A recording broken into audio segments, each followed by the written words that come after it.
This has to be one of the wildest stories I've covered to date.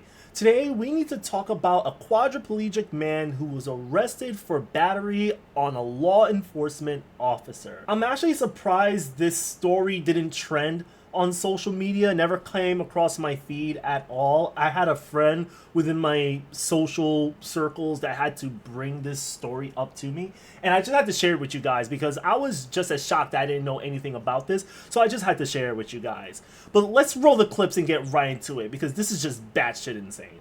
A quadriplegic man speaking out after he's accused of ramming his wheelchair into officers. He faced a judge on battery charges, but he says cops got it all wrong. Local 10's Janine Stanwood is live in Southwest Miami-Dade with the exclusive. Janine. He is a quadriplegic, a recording artist, and you said it. He believes that police should not have arrested him. He even said that his wheelchair was damaged, the case even taking the judge by surprise. I have truly never seen a case like this. Neither have I. I can safely say with confidence, neither has anybody. Because if you hear someone say, "Oh, a quadriplegic man, got arrested for battery or assault on a police officer," that's not something you would think about. That's like, wait, how is that even possible? How could someone who's paralyzed from the neck down is able to commit battery or assault or any sort of physical contact with anybody, let alone a police officer? The judge says this is a first. A quadriplegic man facing 2 counts of battery on a law enforcement officer. Although he can't use his limbs, police say Brian Amastha struck an officer with his motorized wheelchair. They claim that I hit them with my wheelchair. Amastha tells us a different story. Did you? I absolutely did not. Now, he's alleging that there was a tight space and they so happened to bump into him. But then the cops is alleging that he rammed or he drove the wheelchair into the officer, and I'm assuming with intent, I believe. So they're charging him and arresting him for battery. I think this whole situation is like really petty because, hey, let's just say he pulled in reverse, for instance, and he hit a police officer. The police officer could have been like, hey, be careful. Like, you can't do that, because if you do that, then I can press charges on you because this is a motorized wheelchair. I'm not sure if being a motorized wheelchair has anything to do with that because it's motorized. I'm not sure. But I just feel as if this whole arrest could have been avoided. I don't think it had to escalate to being incarcerated. The officer could have said, "Oh, I'm sorry I bumped into you, excuse me." And then at the same time, the officer could have been like, "Hey, watch it, because that's a motorized vehicle. You could hurt someone." Like, I don't get it. It was Wednesday when police responded to a dispute between Amastha and his mother at their Southwest Miami-Dade home. According to the report, when she was arrested, he got agitated. The officer, she bumped into my wheelchair because I was standing in the driveway and the driveway is thin. The report stated that you spit at an officer. Right, so I suffer from acid reflux, so I normally spit. And I spat like the totally different direction. He's being charged with 2 counts of battery. Now, one, of course, was him allegedly ramming the motorized wheelchair to the officer, but I'm not sure if the spitting counted as a second count of battery. I'm not quite sure. They're bringing it up, so I'm assuming it's the second. Correct me if I'm wrong. I'm not a armchair expert when it comes to law. He did say that he had acid reflux and he spit the other way. I still think that this whole situation is just so weird. Like, why go through the hassle of just arresting him just for the fact that you guys just bumped into one another? A lot of this just doesn't make any sense to me. Also, they might probably add into the police report that when his mother was arrested, he got agitated, like as a way of saying like, oh, he was really upset and he was agitated about the whole situation. So maybe his emotions came over him and he just reacted by taking his wheelchair and just ramming it to the police officer. I don't even know how fast a motorized wheelchair goes. So I just did a quick Google research on this. So it appears that a motorized wheelchair can go 4.5 to 8 miles per hour.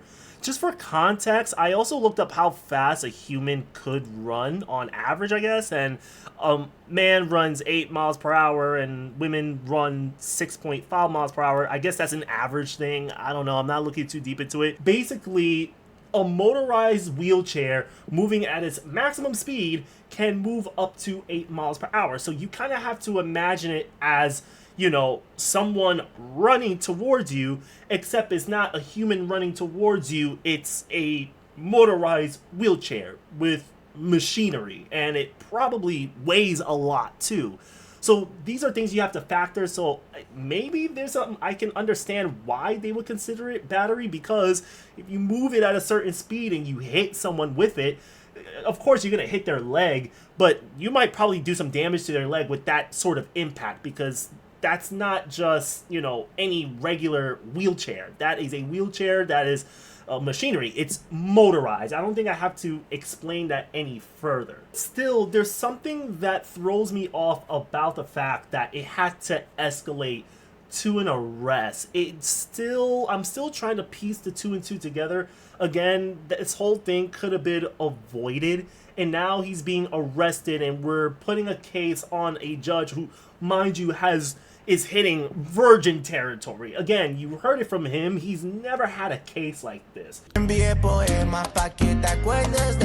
Amasta's stage name is Valiente. He's a recording artist with more than 18,000 subscribers on YouTube. So I took it upon myself to go to his YouTube channel, and he's been making videos for a while now. I wouldn't even say a while, that's an understatement. I think his first video that he's ever made was like 10 years ago, like in 2014. And he's been making music time and time again for the past decade. Like, his latest one was like last year. So if you ever get a chance, be sure to check his music. I even checked the comments to see how people were reacting, and most of it was pretty positive stuff. I don't understand Spanish. I can't speak it, I can't read it. From what I'm getting at, the context clues plus the emojis definitely helps. It seems as if he's getting a lot of positive feedback from the music that he's making. So go ahead and check it out and let me know what you think. When we met, rescue came to the home to take him to the hospital. Yeah. He says he was hurt when he was arrested and taken out of his chair to be put in a squad car. They manhandled me. They tried to cuff me with my hands on my back, which I can't do. My client's not a flight risk, clearly. That has to be the funniest quote in this entire situation here. I'm not gonna say it, but just look. My client is not a flight risk. And the fact that he said obviously on top of that, like, it's crazy that even has to be said. I just think that's absolutely comical. Like, this has to be a skit. It has to be a skit. Because, again, like, we're actually taking this to the courts. And we have his defense attorney that has to tell the judge, well, he's obviously not a flight risk. Like, it's not like he's flying off to Mexico soon, you know, or Bermuda.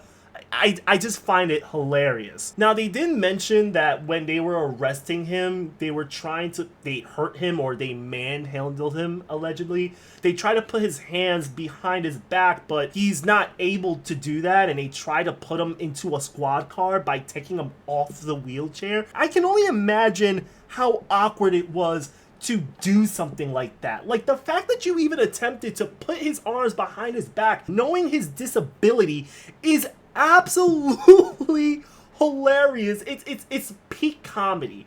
You are hurting the man. You know he can't do this, but you do it anyway because he's arrested. It's like, nah, he's arrested. We gotta find a way to put cuffs on this dude. And he was hurt during the process of that, so instead of just putting him in a squad car, they had to call an ambulance to get him properly, you know, escorted to, I'm not sure, like, to a hospital or to a police precinct.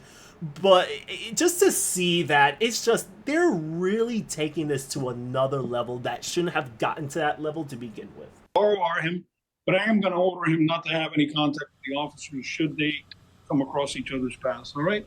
Okay, now we can debate That is also another funny thing that's being said. It's between him not being a flight risk and this one when the judge said like, oh, well, for the time being, you two need to stay away from each other. Make sure both of you don't cross paths. Like, again, why are we speaking on this? Like, I can imagine this man just on a wheelchair, just looking for this police officer and hunting this police officer down. I don't think that's ever going to happen.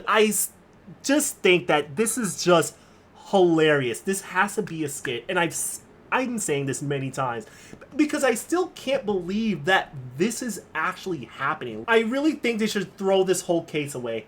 I really think so. I think it was just one cop that was on. I think everybody was on edge during that time. Maybe, you know, El Valiente here, he was on edge. The police officer that he hit was on edge. You know, maybe things escalated a little bit. So a spokesperson with Miami-Dade Police tells us they have received no complaints from Amasta, and this is the first that they've heard of any allegations of rough arrest or damage to the wheelchair. Yeah, of course this is going to be the first case of its kind. I don't think he hit the officer so much that it caused damage to a wheelchair. But then at the same time, the police officer, knowing the situation at hand, shouldn't have to be so aggressive to just arrest the person just because. It could have been an accident. I just genuinely feel there was a misunderstanding from both parties, and both of the parties maybe was a bit reactive or a little bit reckless, and this sucks all around,